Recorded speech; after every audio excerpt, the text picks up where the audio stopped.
Gaurko ibilbidea Tuteratik Fonteilak saldera joanen gara, eta ja Fonteilak zen ja elbokal ezagutuko dugu.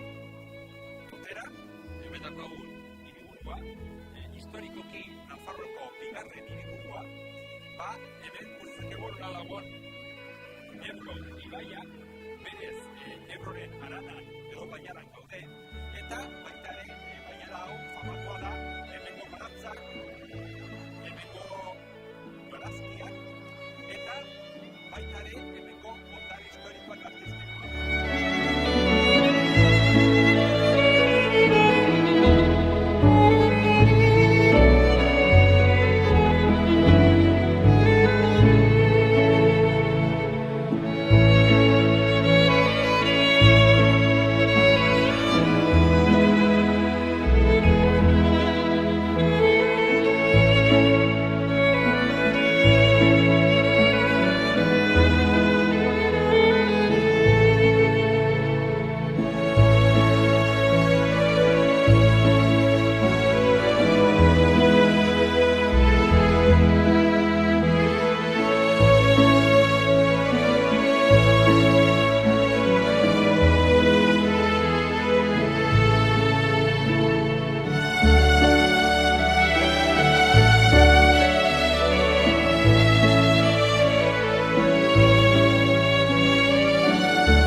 Ebro gainditzen zubia gurutzatu ondoren, Tuteran bertan gaude, hemen Gibelikoak daukagu katedrala, eta katedrala gain, baita ere baituko herri hontan, hiri hontan, hainbat jauregi, hainbat leku, bere garaian ere, abertasun pila bat zegoen eta dago, batez ere, Ebroko baiarekin lotuta, hemengo barazkekin,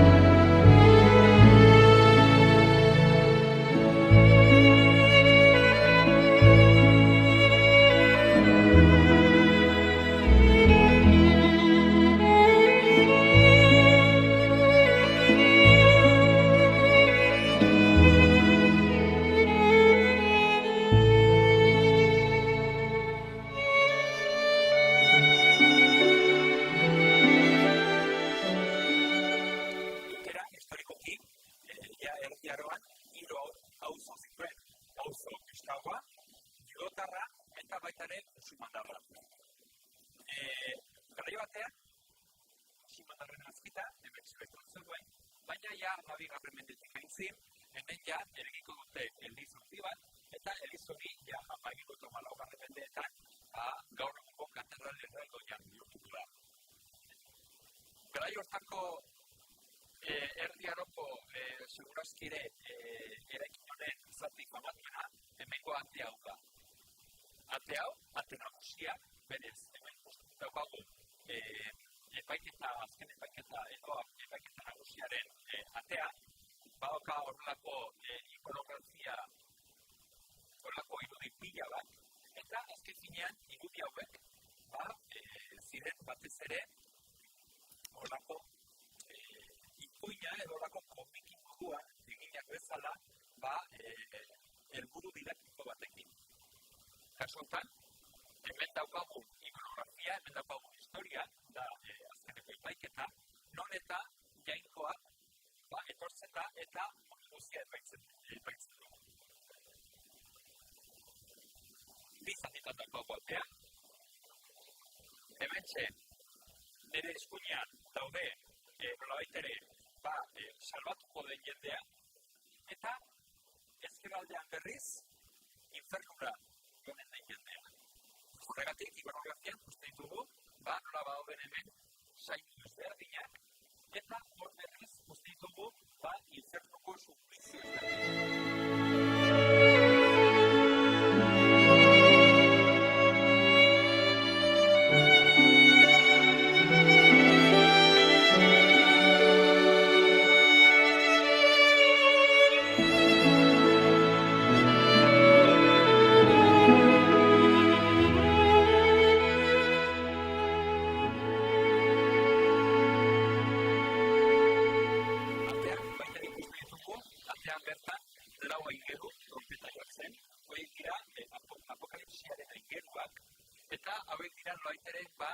apokalipsia eta azken epaiketa hau anuntziatzen dituzten inguruan. Baita ere ikusten ditugu monstru ezberdinak, kasu honetan gainera artistak imaginazio pila bat erabiltzen zuten horako monstruak, horako bitxoak eta horako suplizioak eta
gero baita ere baditu kapela barroko ezberdinak. Gainera, baita baditu alde batetik Santa Ana erretaulo baseigarreneteko erretaulo eder bat, eta gero nire egiteko aldean eleatzea. Dugu, 16garreneteko kordo. Normalean, gaur egun, katedral batean, sartu eta bere erakusten dugu, baitere, eliza garbi-garbia zure labea. Eta normalean berriz, garai batean, erdian, elizaren erdian, bazegoen berlako.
da historia ezberdinak.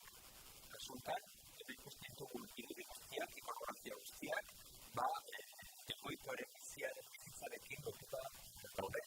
Azken lehenauko jendea, garaioztako jendea, da jende gutxi bazakin irakurtzen, baina berez, bazegoenean horako ikonografia bat igualik batzuk, eta hori ikusi eta berea baina bazakien zer ikutu zaritzen asonaztu. Daukagu, Jamankoren epifanina, baita ere daukagu bere bihotza, bere lago ezberdinak, hori denak, horako irudiak humanituak, ez sobera realistak, eta kasu dutan nahiko realistak izan, baina batez ere arrasamos espesioak.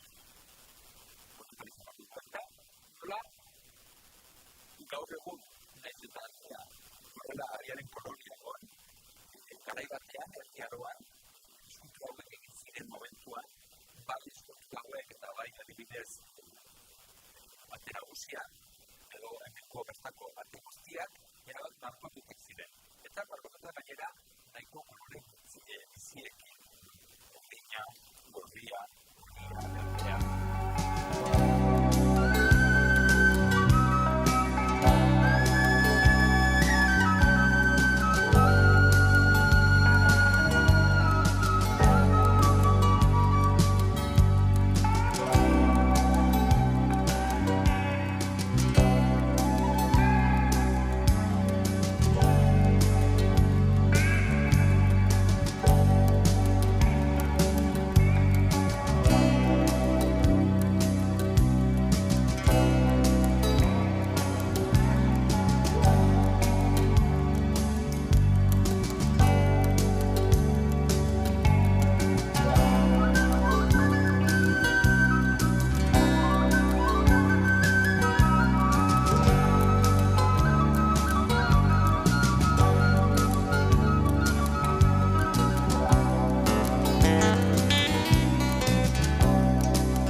Egunon? Egunon. Arginek hortaz, da? Hoxe. Argia ikastolako irakaslea, zuzendaria eta gainera ikastolako ama. Hori da, halaxe da.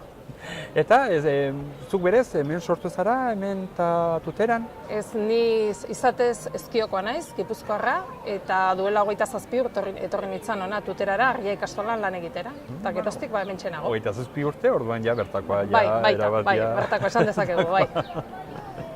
Eta, orduan, orentxe bertan Tuteran gaude. Eta, badago, neko Gipuzkoatikunat, zenolako ezberdintasunak edo zenolako... Etorri nintzenean, karrera unibertsitatea bukatu berria, gaztetxoa, eta, proposatu zidaten ona etortzea lanera, eta gustora asko etorri nintzen.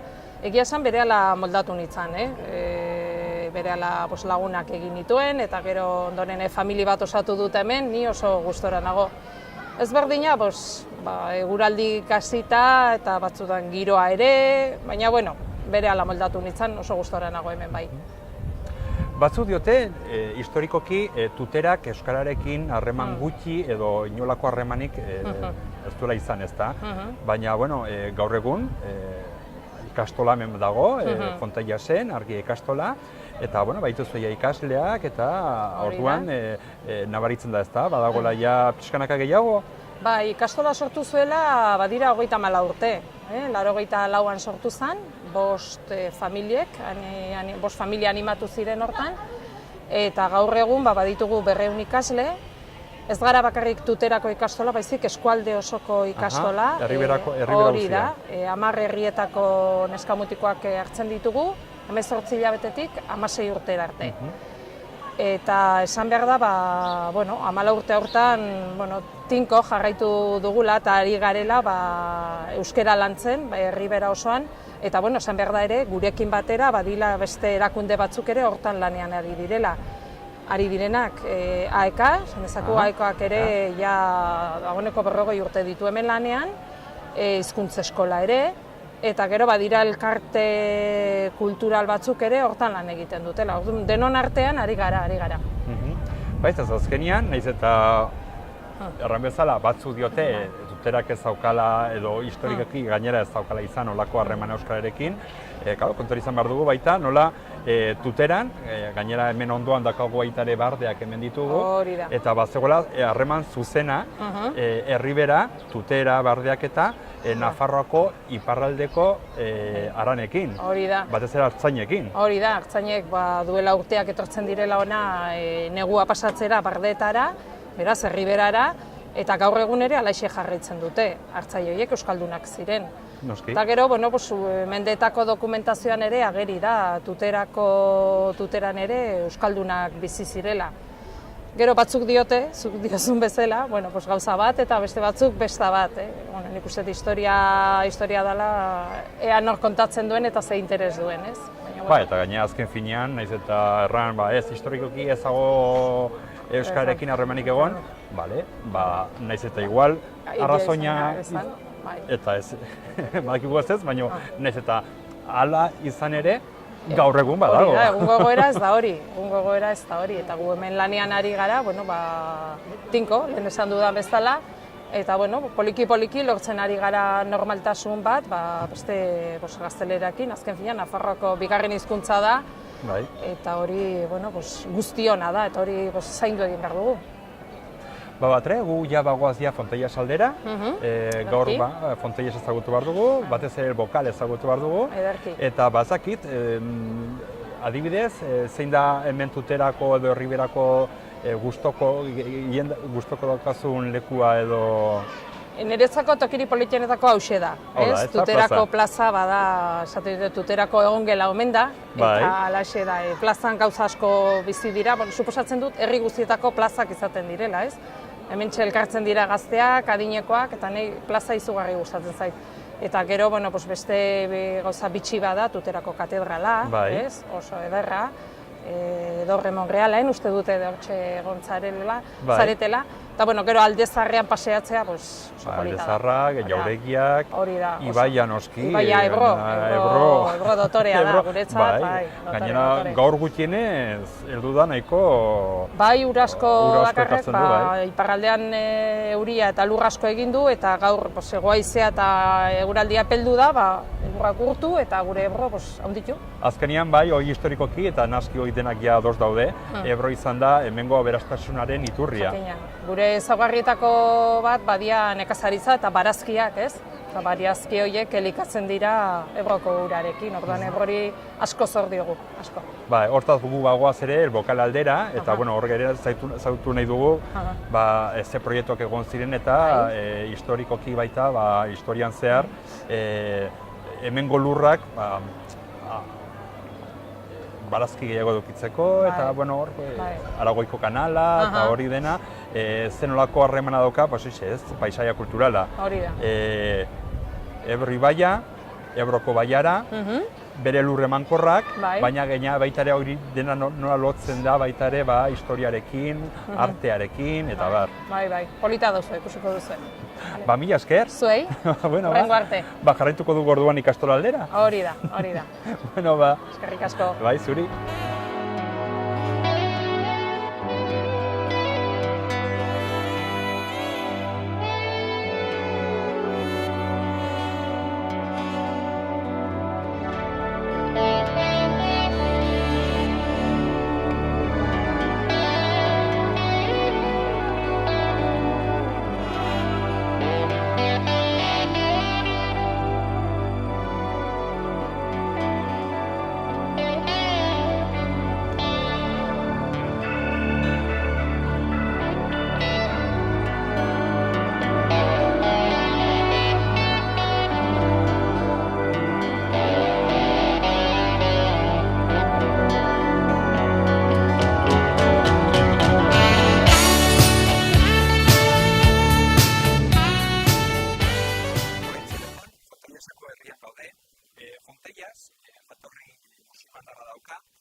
Daukagu Ebro ibaia eta Ebroko arana edo baiara. Alde batetik, Ebro ibaia estatuko ibai nagusietako bat da. Orduan, ura honditzak hartzen du, baina ez ura bakarrik, baizik eta baita ere, ekartzen du sedimento mota ezberdinak, eta orduan lurra hau arras emankorra da. Ez hori bakarrik, baizik eta gainera, musulmandarrak kanalak eta kanalen kultura, erregadioaren kultura ekarri zuten. Horregatik hemen ondoan daukagu ja el Bokal, hau da, Aragoiko kanala ura jasotzen duen ahoa edo Bokala, eta horregatik aizamatuak dira baita baiara hontako eta Tuterako barazkiak, batez ere alkatxofak, eta gaur egun ere badaude barazki mota ezberdinak. Baita esparragoak eta barrez, ja guztiak ezagutzen diren barazkiak.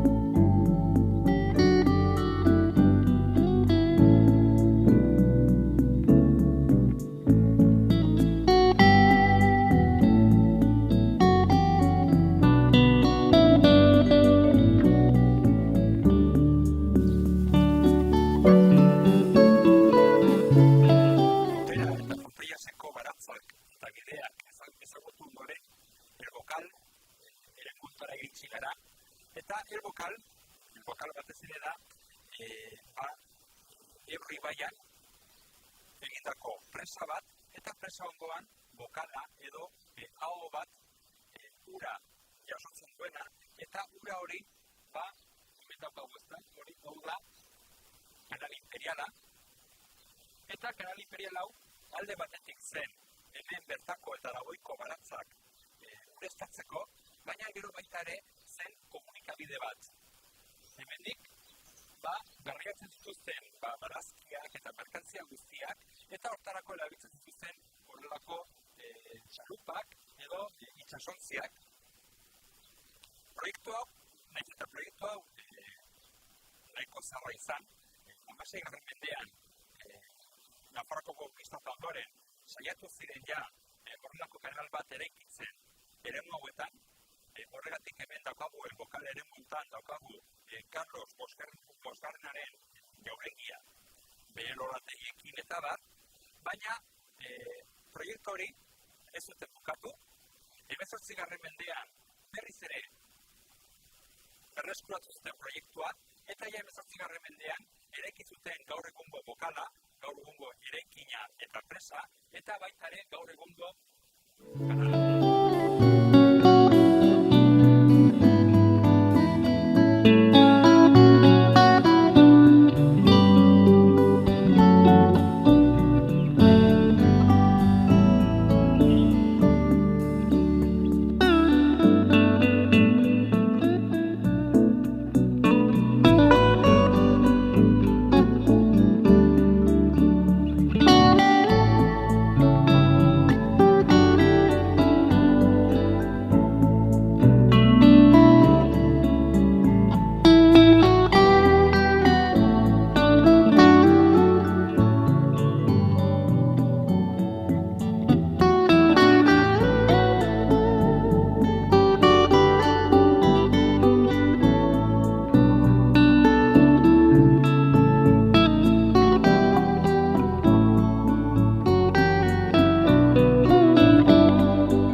Lorategi erraldoi bat.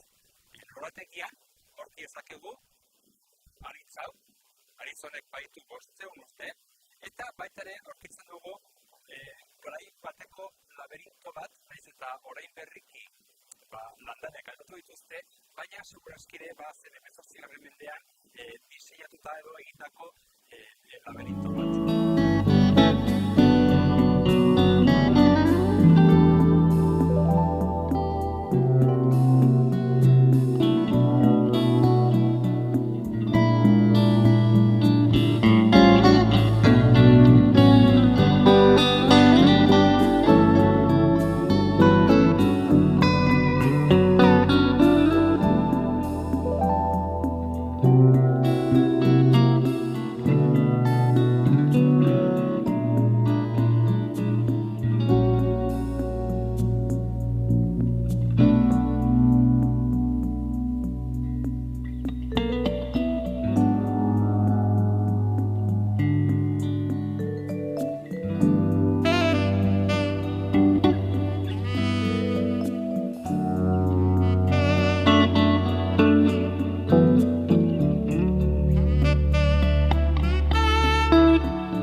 funtzionatzen duen bokala, hau da, hemen daukagu kanal imperialaren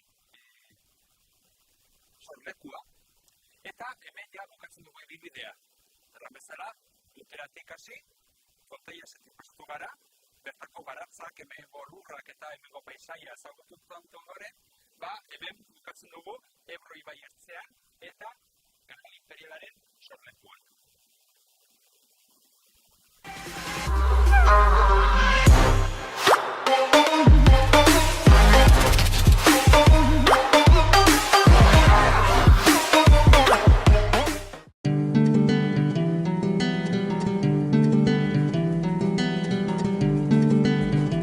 Saio hau Nafarroako Gobernuak diruz lagundu du.